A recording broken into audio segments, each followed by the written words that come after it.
Have you figured out your niche? Are you helping adding value to other people's lives? Then you're in the right place. Welcome to Munira's Musings with your host, Munira Zahabi. Greetings from Chicagoland. This is Munira with another episode of Munira's Musings, where we showcase people who have gone through, paved the way for us, and found their niche. We are here with a very special guest today on a special occasion because we are here with a professor who loves learning and who loves teaching what she's learned. Welcome, Theresa Marie, to our show. Thank you so much for being here. Thank you for your patience. Good morning. It's such a pleasure to see you. Thank you for having me. I'm so excited.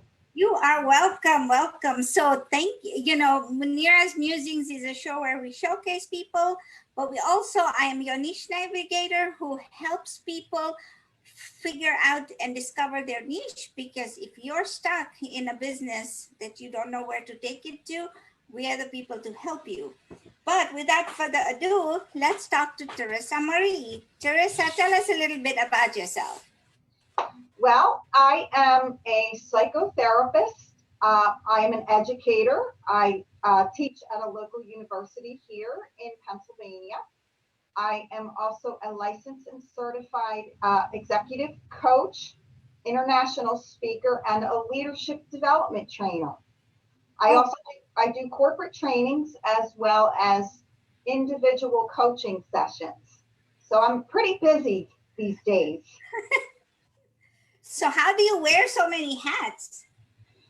Well, that's a great question, because all of the hats that I wear tend to funnel into one role, providing people the mental, emotional, and leadership tools to develop personally and professionally. So I kind of use all of my past education along with my own journey and my own trials that helped me become who I am. And I put it all together, and I made a system where I can help people to excel and up level in any area of their life. Why is leadership training and why is training so important to you? Oh, well, I would love to give you the long answer, but because of time, I'll give you the short answer. I think now more than ever, we need not just leaders, we need great leaders. Our whole world has been through a whole upheaval.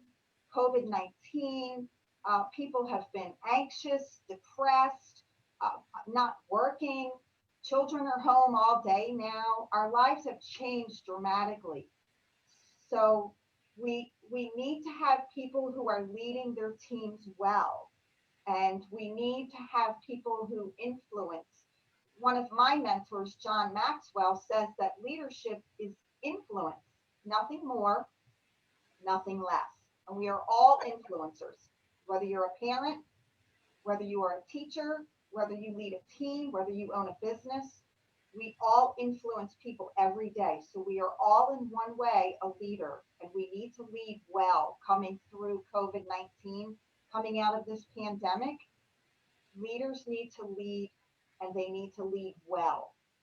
I teach psychology at a local university as well as sociology. Sociology. Yes. So how does psychology and sociology blend in with leadership? Well, psychology is the study of the mind. Sociology is the study of human behavior and humans and community. And so in order to have a psychologically healthy mind, you have to also be able to have a sociological health, which means you are able to commune with people. You are able to communicate and connect. So I've put together a system where I combine psychology, sociology, and neuroscience, because neuroscience is the part of the brain that wires together your thought processes. And I've heard it said that neurons that fire together wire together, which means all day long your neurons are firing off.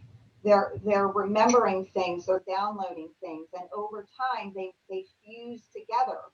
So if you are constantly downloading psychologically negative thoughts or feelings or emotions, and you are sociologically unable to communicate or to connect well with human beings, then your neurons begin to fuse together all that negativity, and it becomes self-sabotaging thoughts, which are beliefs that tend to become our habits or our actions.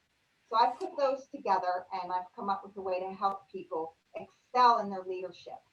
So, pardon me if I say this again, but the question that I got a text right now, they love the fact that you are into psychology and sociology. The fact is that if you're studying the mind and the behavior, how does leadership help them? Learning about leadership help these people?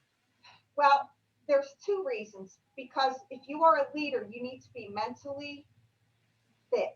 You need to be strong mentally. You need to be able to help your team by staying mentally strong.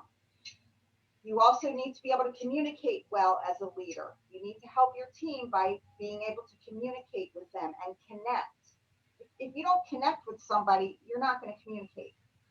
And if you are leading a team, you need to understand how to identify your team players' mental status and how are they communicating. So whether you are in leadership, you need to be tapping into all of your psychological, sociological, and neuroscientific measures. And if you are leading people, you need to understand how your team works, because all of your team members are different. And not a good leader, a great leader knows how to lead their team well, because he or she can tap in to their psychological and sociological habits and help them grow and change. Because right now, companies are scrambling. Lots of people are working from home. No one's communicating in person right now. It's very, very difficult. Things are very different. So we're all sitting in front of a computer all day long. That is not good.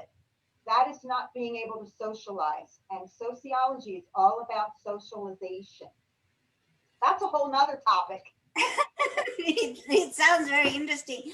So you brought up a point where you said that people are in front of their computers. They've been in front of their computers. I mean, they would go to work and they've been in front of computers. The only thing the only thing that has changed is the fact that they're not commuting to work and are now in a quarantine, in their own home. So how is that different, and how does that affect people? So I can give you my example. I'm a very social person.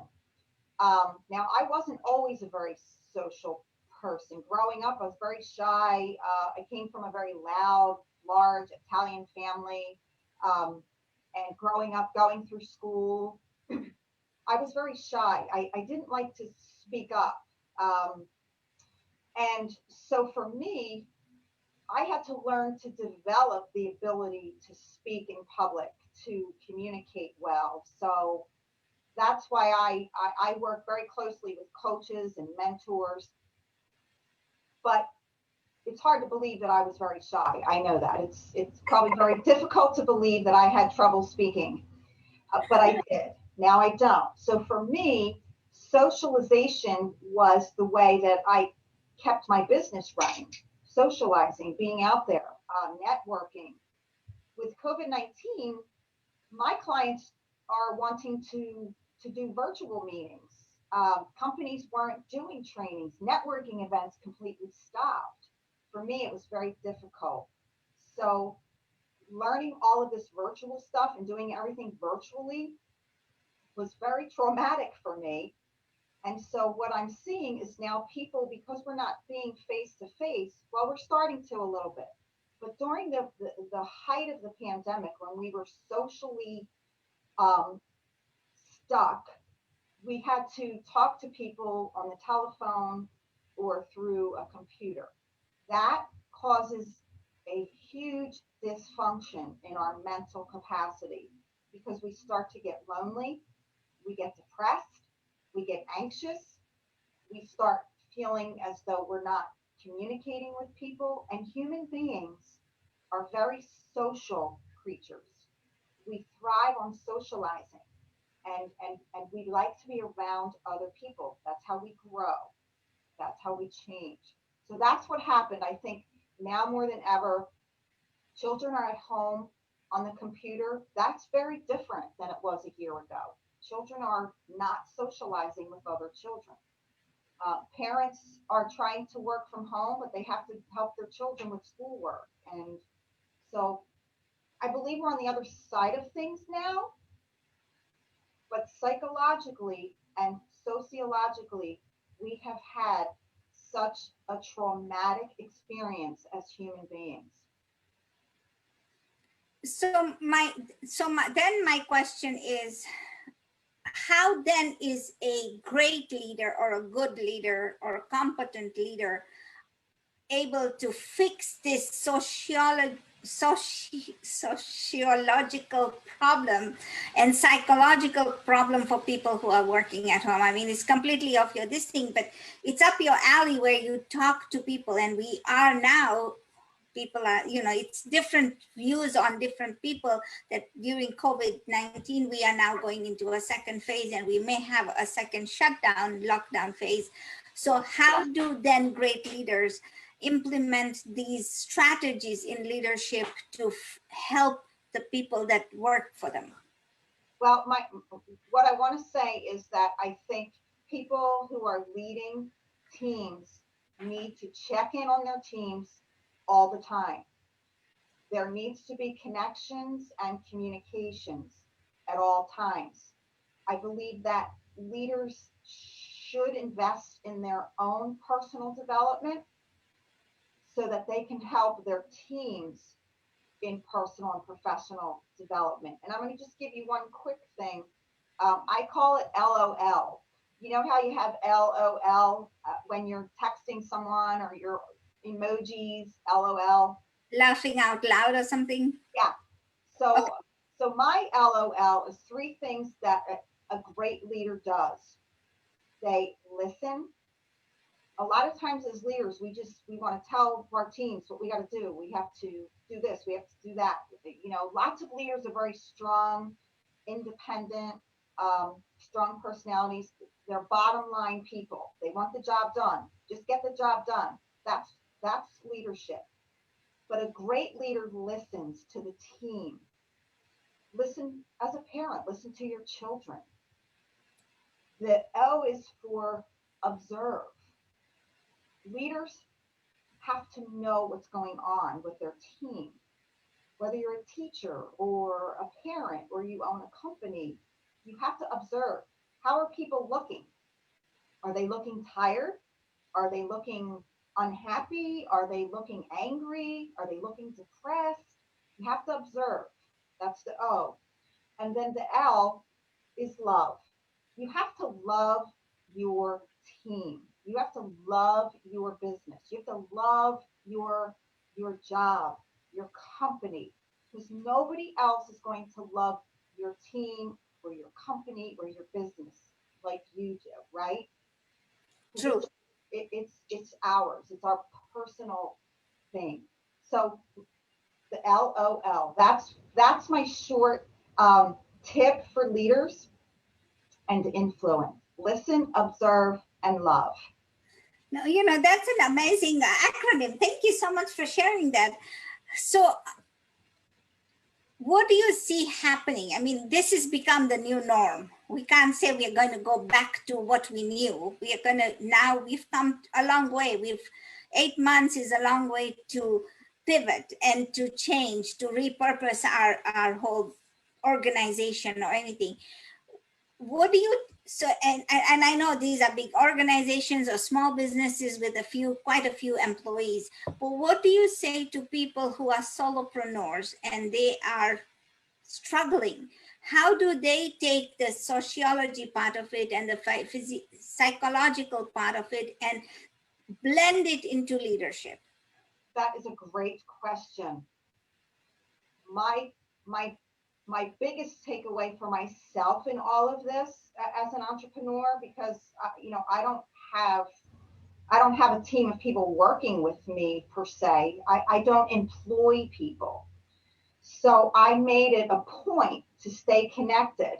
Um, just like what we're doing today. I mean, a year ago, 2 years ago, I would never dream of being on a show like this. I would throw up. I would not be able to breathe. I would panic. So I had to learn some things. So I hire coaches, mentors, business advisors, people that know more than I do. So if you are an entrepreneur, find people to invest in yourself, invest in your personal and professional development. Start networking, even if you have to make some phone calls to talk to people who are doing what you're doing. Find out how they're making it. Find out how they're keeping strong. I would also say for entrepreneurs to continually keep physically fit, because we tend to get very lazy now that we're all just sitting around. A lot of us are sitting home working, but we're just sitting like this. So you need to be physically fit as well.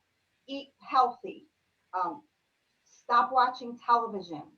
Um, Stop hanging around negative people.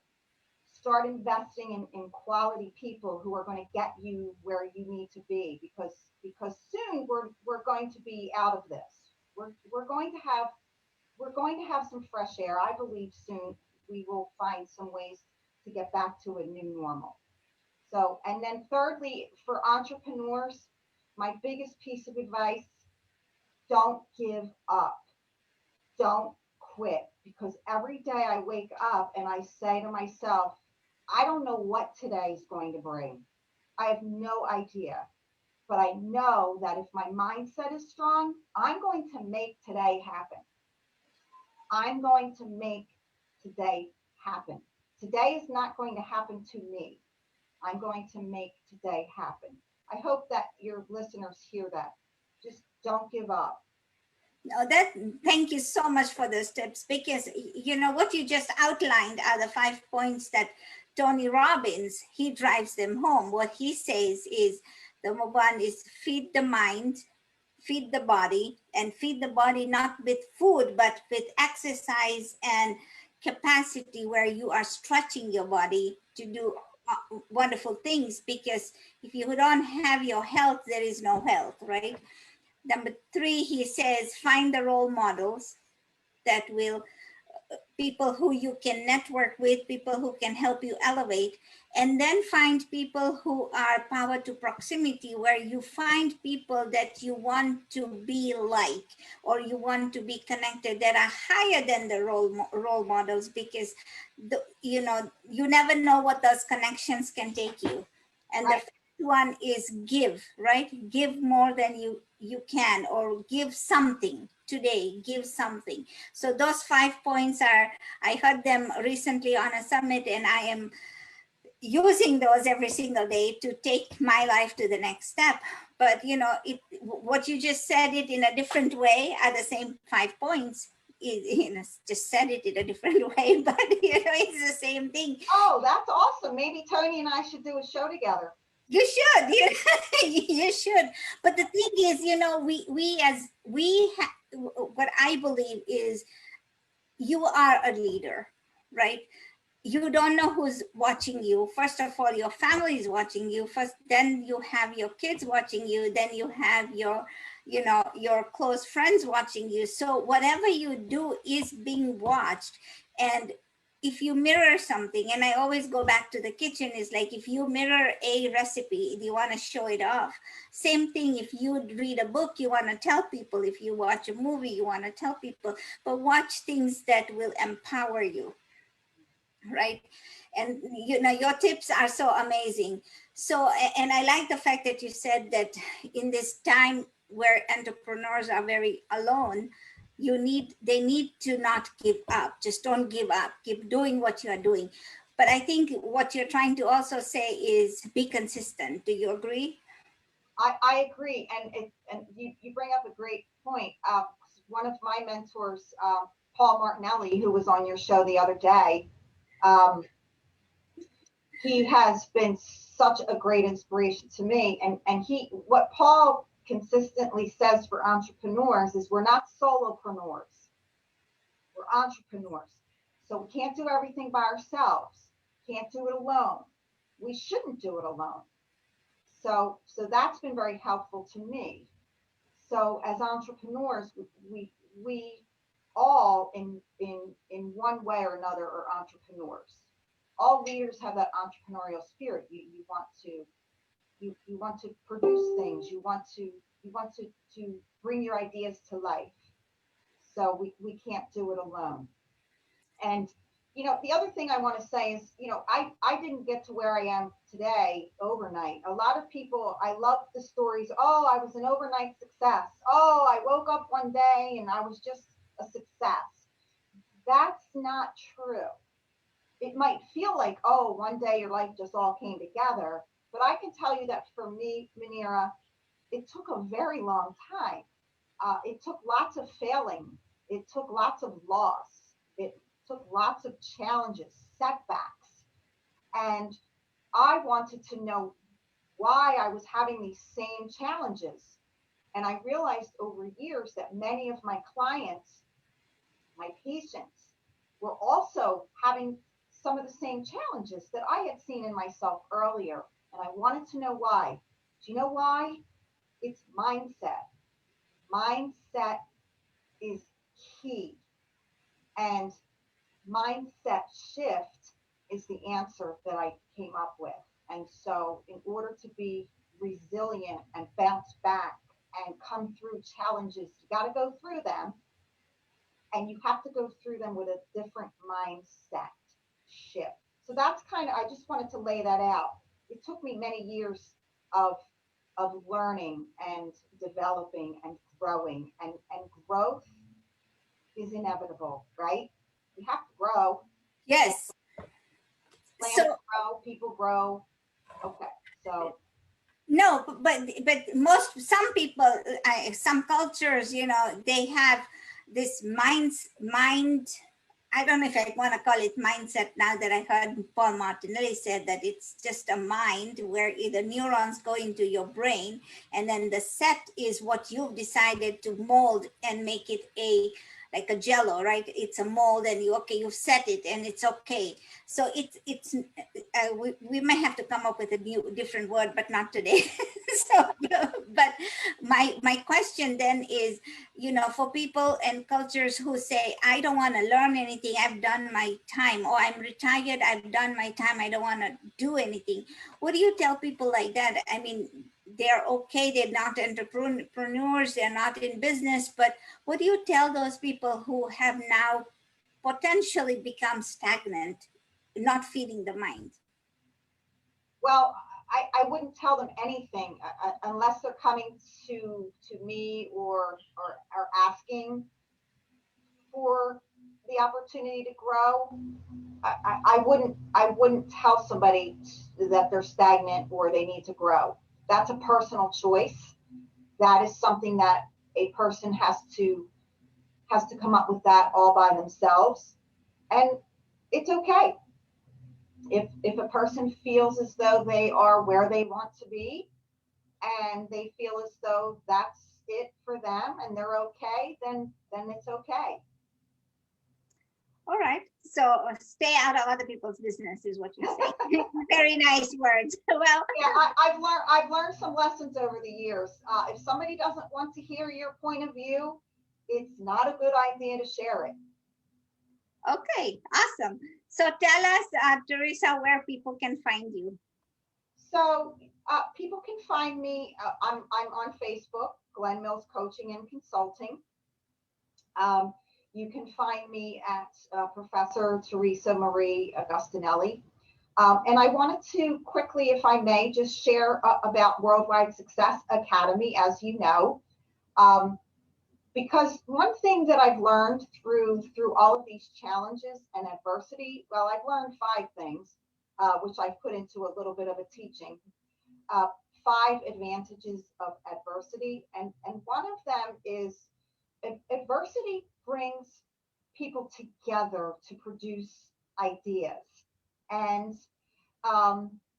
as a licensed and certified John Maxwell team coach, I had during the COVID-19, I was hosting virtual calls just like this because I wanted to meet people. I wanted to discuss ideas with people.